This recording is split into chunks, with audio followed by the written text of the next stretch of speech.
Doug Daddy, Roanoke Times. Tony, you talked prior to the tournament about your concern about turnovers recently. It looked like you had more than you wanted again today. Yeah. What would you attribute that?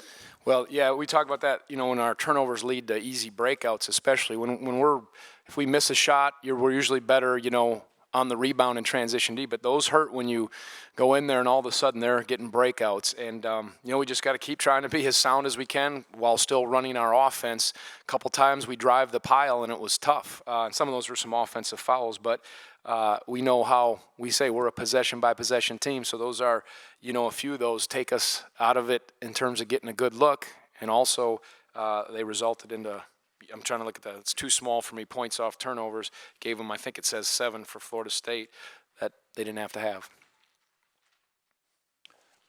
Front row. Tony, Raton Mays finished with 13 points, but he really had to work for them. Were you pleased with the defensive effort on him? Yeah, Mariel gave us a nice lift when Malcolm got in foul trouble, and these guys were trying to talk and do a good job with all the ball screens they set for him. But, he's a guy, obviously, we know who can get going in a hurry. And so I thought Malcolm picked up some fouls and did a good job for the most part, and Mariel gave us a nice lift. And you need someone like that with some length and that can contest his shots. Questions for Mike and Evan also.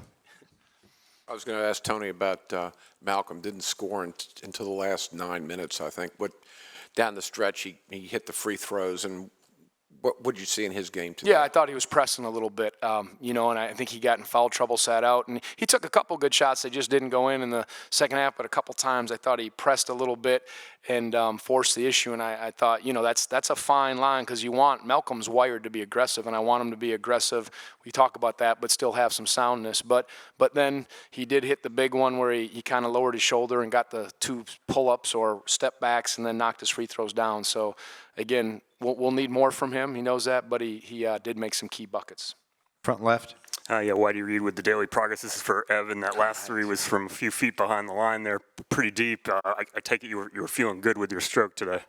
Yeah, I don't try to pay attention too much to the three-point line, to be honest, but it was just in a rhythm. I think the shot clock was going down, and when you have guys as talented as we do offensively, it gives you a chance to spread it out a little bit, and if people aren't in what we call the gaps, then they have to close out a little longer, and that's why I kind of step back a little more and just kind of let it go with confidence.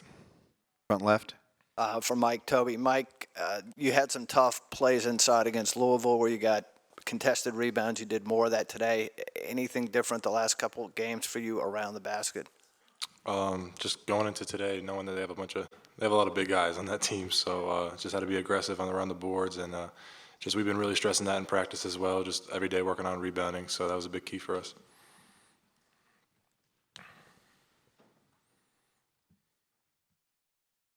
Vashti Hurt, Carolina Blitz. This is for Coach Bennett.